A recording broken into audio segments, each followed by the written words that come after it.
A lot of families enjoy spending time outdoors, but parents have to be vigilant and keep a mindful eye on their kids, especially around the water. The next time you and your family spend time near lakes, rivers, or on a boat, there are a few simple steps you should take to make sure your family stays safe. Real Mom Katie Sladen spoke with a water safety expert to find out more. Welcome to Family Safety 123. Joining me this morning is Deputy Steve Dangler with the Multnomah County Sheriff's Office. Thanks for joining us today, Steve. Thanks for having me out today. I really appreciate it. Now, in the summertime when we're on our boat, we make it a rule for our family to always have our kids in their life jackets. It is so imperative that children are wearing the proper flotation device or a life jacket. They really do help to save lives. So Steve, is it a common rule for parents to have their kids wear their life jackets at all times? Unfortunately, it's not. We run into many families along the rivers and the lakes around here where the children are playing in or around the waters and they don't have any type of flotation device on. And sometimes the parents won't teach their children how to swim because they feel as though they're a strong swimmer and that may be sufficient, but that's when tragedy can strike. There are so many factors that come into play around the water in our local lakes and rivers. When you're dealing with cold water and cold water immersion, swift currents and underwater hazards, being able to swim is just one point. Being able to keep afloat is another. Oftentimes you may not be able to swim, and that's where the flotation device is going to become very imperative.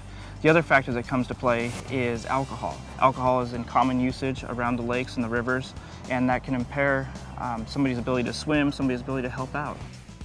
Okay, so Steve, bottom line, what can I do to protect my family when we're either out in the river or just playing on the shore?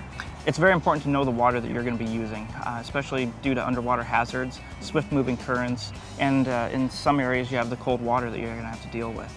When you enter the water, make sure you know the water depth and always enter in feet first, never dive into any type of lake or river. Know the water that we're in. What else? One thing you mentioned earlier, always wearing a proper flotation device. And that's a big rule in our family, and also having the correct sizes for our kids. What other tips can you tell me? An active supervision, which means somebody who's just going to have undivided attention, solely designated to watching what's going on in and around the water, and especially somebody who hasn't been drinking any alcohol at all. That's very important. For younger kids, it's very important to stay in arm's reach, to be able to react quickly in case they do stumble down into the water. It's great to have appropriate water games for the kids to make the situation more manageable and fun. Okay, so what about when we're not playing in the water, but we're just going out for a boat ride? Any tips for that one? It's very important to have a certified personal flotation device for each person on board. So what about when we're going to pull a tube behind the boat or have some sort of inflatable raft behind us? Make sure the boat is at a slow and steady speed. Make sure that everybody who's going to be towed behind is wearing, again, the proper certified life jacket. Make sure that they're a strong swimmer, that they're going to be actively supervised, and that the children that are being towed are at least 6 years of age. Okay, so this is a big one for us. Our kids are real young, they're easily bored, and they get restless really fast. Make sure you have some activities at hand that'll help keep the children from getting restless, like games or books. And again, remember, alcohol and boating and anywhere around the water just do not mix. Many drownings occur when alcohol is present. Thanks, Steve. Those are all really great tips for me to know, and I really think I can do that stuff. So the 3 things that really stood out for me today are: number 1, children should wear a life jacket near lakes and rivers. Number 2, know the water characteristics when you're boating or swimming. Number 3, practice active supervision when children are near water.